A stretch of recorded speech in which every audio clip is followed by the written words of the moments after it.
नमस्कार मित्रों।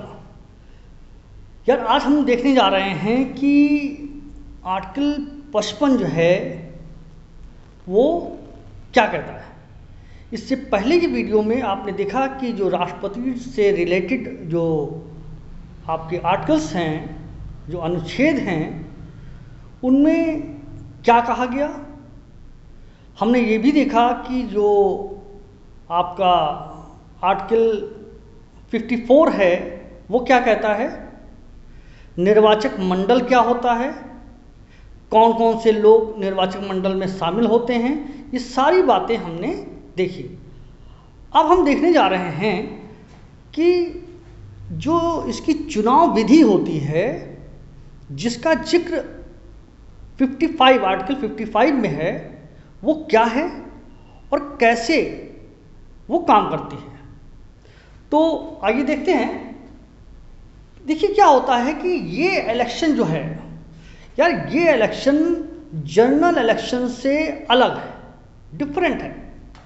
और डिफरेंट इस वजह से है क्योंकि यहाँ पर क्या होता है कि जैसे जनरल इलेक्शन होते हैं उनमें क्या होता है कि हमको मालूम है कि यार किसी को भी कुछ जो सबसे ज़्यादा मत मिल गए वो विजयी घोषित हो गया, मगर यहाँ ऐसा नहीं है। यहाँ पर क्या है कि यहाँ पर ज़रूरी है कि आपको एक लिमिट है उसमें, जिसको कोटा कहते हैं, यानी उस लिमिट तक 50% +1, उस लिमिट तक आपको वोट चाहिए। उससे कम वोट अगर मिल रहे हैं तो यानी आप ये समझिए कि राष्ट्रपति का चुनाव नहीं जीत सकते।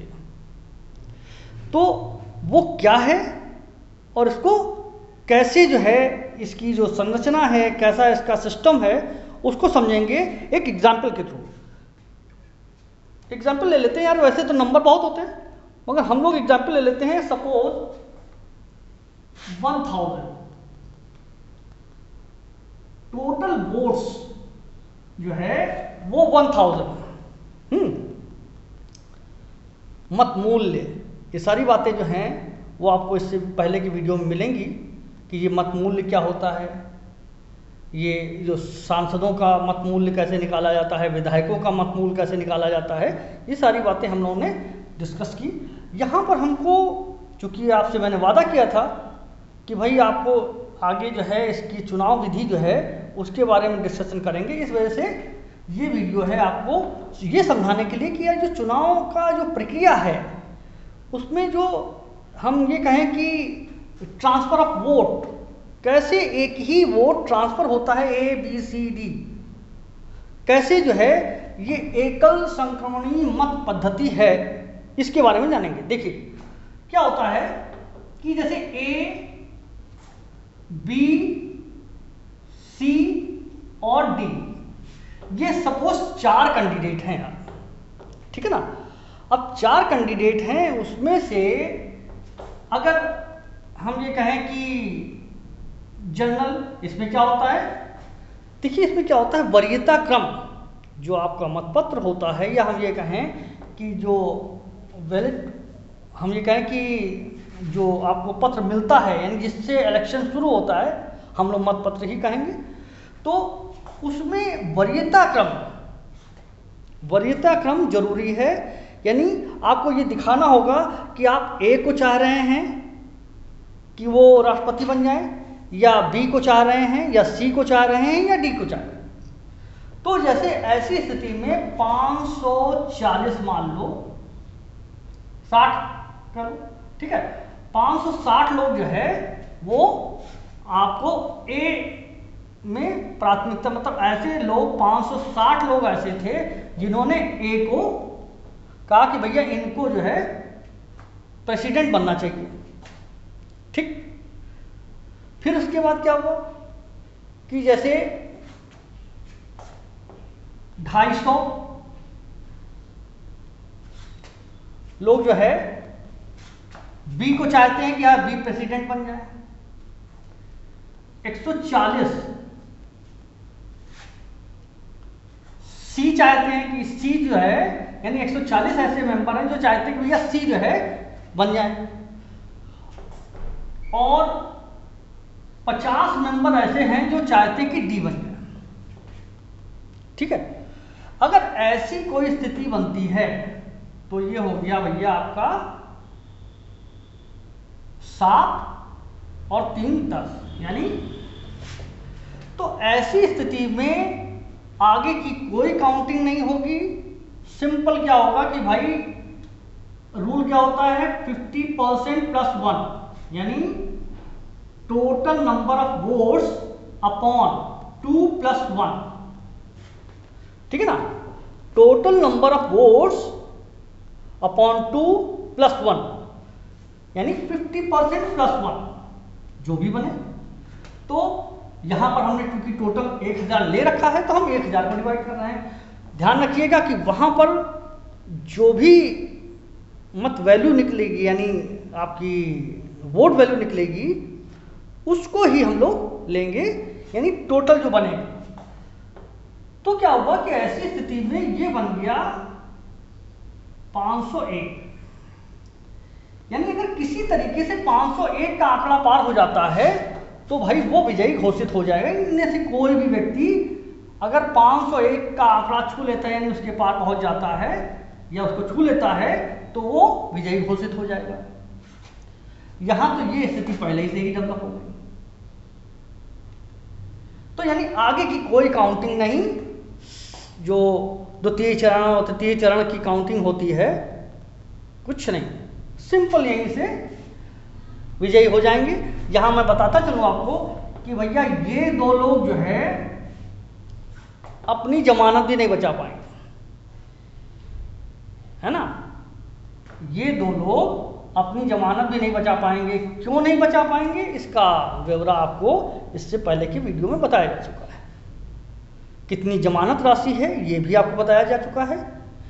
तो इतना मैं बता दूं यहाँ पर कि चूंकि अभी इस समय हमारा विषय कुछ और है, तो हम जमानत राशि के पर नहीं जाना चाहते हैं। सिंपल ये बता दे रहे हैं कि ये लोग जमानत अपनी नहीं बचा पाएंगे। अब मान लीजिए ऐसी स्थिति ना हो यार, ये तो वो कंडीशन है आदर्श स्थिति की, भैया सीधे कोई एक विजयी घोषित हो गया, काम खत्म हो गया। मान लीजिए ऐसी स्थिति नहीं है, तो आप पूछेंगे कैसी स्थिति है, वो मैं बता देता हूं। इसके लिए मैंने आपके लिए एक चार्ट बनाया है, आपको दिखाता हूं कैसे जो है क्या क्या हो सकता है यार। अब ऐसे सेकंड पे जैसे कोई दूसरी पोजीशन बनती है, तो इसमें क्या हुआ, मान लीजिए 400 ऐसे सदस्य हैं जो ए को बनाना चाहते हैं। फिर उसके बाद 250 ऐसे सदस्य हैं जो बी को बनाना चाहते हैं। 200 ऐसे सदस्य हैं जो सी को बनाना चाहते हैं, और 150 ऐसे सदस्य हैं जो डी को बनाना चाहते हैं। ठीक, ये वरीयता क्रम है। अब क्या हुआ यार, अब यहां तो किसी को भी इतना वोट नहीं मिल रहा है कि वो राष्ट्रपति बन सके। ठीक, अब क्या होगा, ऐसी स्थिति में एक नियम बनाया गया। नियम बनाने जो जिन्होंने ये नियम बनाए, ये प्रोसेस बताया, उसमें उन्होंने एक नियम बताया कि यार इस पे एक प्रोसेस और जोड़ा जाए। वो क्या, एलिमिनेशन, यानी जिसका जो लोअर वोट है, जो भी पर्सन या जो कैंडिडेट सबसे कम वोट पाया, उसको एलिमिनेट कर दो, उसको हटाओ, रेस से बाहर करना है। तो भैया क्या हुआ कि इनके वोट सबसे कम है, इनको रेस से बाहर कर दिया गया। इनसे कहा गया भैया आप नाश्ता पानी करो, जाओ।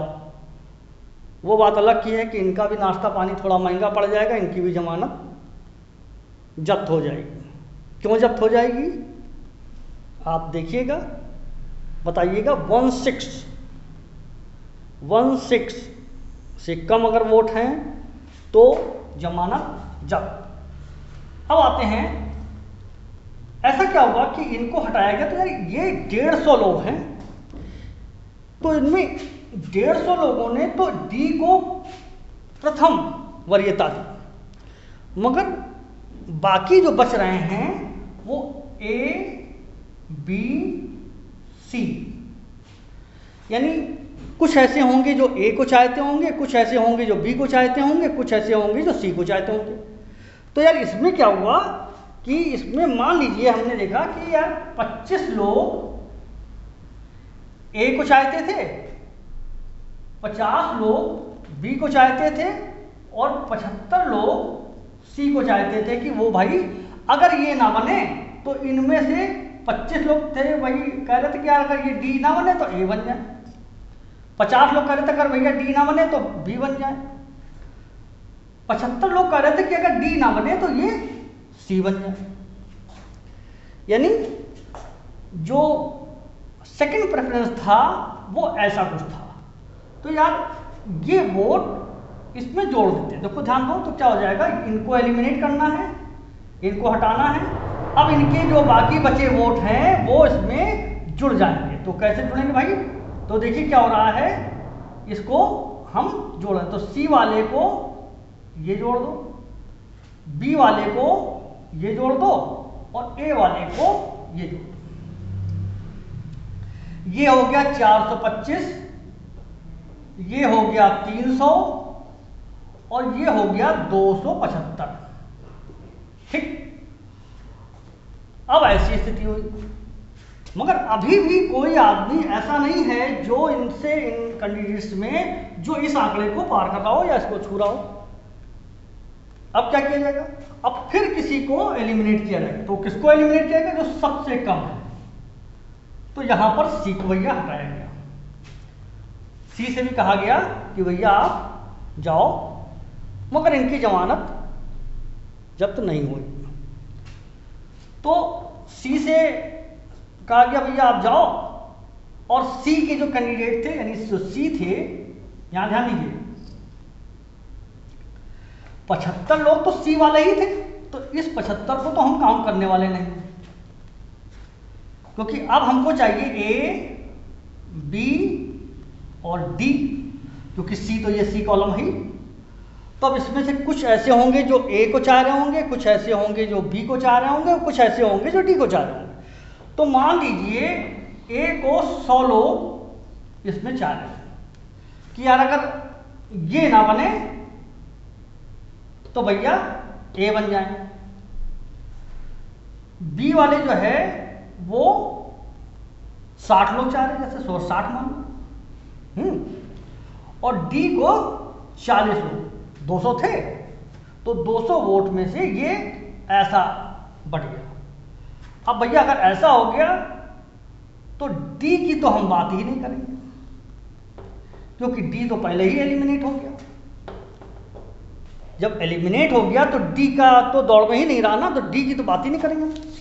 तो जब डी दौड़ में ही नहीं रहा तो डी की हम बात नहीं करेंगे। सी को भी हमने हटा दिया, तो यानी अब ये दो कंडीशन ही बच रही हैं। इन दो कंडीशंस को यहां जोड़ देते हैं, तो इनको मिला भैया 100 वोट, इनको शिफ्ट हो गया, और 60 वोट इनको शिफ्ट हो गया। अब इनके साथ सिचुएशन क्या हो गई, 525 की, और इनके पास हो गई 360 की। अब ये ए वाला जो है इसने वो आंकड़ा पार कर लिया, उस आंकड़े को छू लिया जो राष्ट्रपति बनने के लिए जरूरी था, यानी ये विजयी घोषित हो गया। तो ये कुछ सिस्टम था जिसको हम लोग एकल संक्रमणीय मत पद्धति कहते हैं। सिंगल ट्रांसफरेबल वोट, एक जगह से दूसरी जगह, दूसरी जगह से तीसरी जगह शिफ्ट हो रहा है, ठीक है ना। तो इसको जो है हम लोग ये यूज करते हैं, इस सिस्टम को यूज करके जो है वो राष्ट्रपति का चुनाव होता है। और यही चीज इंपॉर्टेंट है, क्योंकि ये चुनाव आम चुनाव से बिल्कुल अलग होता है। वहां पर क्या होता है कि एक व्यक्ति एक ही बार वोट डाल सकता है, बाकी अगर दोबारा यानी इंक लग जाने के बाद अगर दोबारा आप गए तो मामला गड़बड़, वो अपराध की श्रेणी में आ जाता है। पहले जो बैलेट पेपर आते थे उसमें भी क्या होता था कि अगर आप फोल्ड कर रहे हैं, फोल्ड करते समय अगर सही तरीके से आपने फोल्ड नहीं किया, एक चिन्ह की इंक दूसरे में भी लग गई तो वो कैंसिल मान लिया जाता था। मगर यहाँ कुछ ऐसा नहीं है। यहाँ क्या है कि एक ही व्यक्ति 4 लोगों को वोट कर रहे हैं, 4 लोगों को वोट डिसाइड कर रहा है कि भाई 4 लोगों में से कौन, हम किसको किसको वोट वो कर रहे हैं, है नहीं, ठीक है ना। ए को भी, बी को भी, सी को भी, यानी ए को भी, इसमें देखो ध्यान दो, सी को तो दिया ही दिया उसने, ए को भी कह दिया, बी को भी कह दिया कि अगर ये ना हो तो ऐसा हो जाए, ठीक है ना। तो इस तरीके से ये कुछ सिस्टम आपको समझना बहुत जरूरी था, और यही जो है पद्धति अपनाई जाती है राष्ट्रपति के चुनाव में।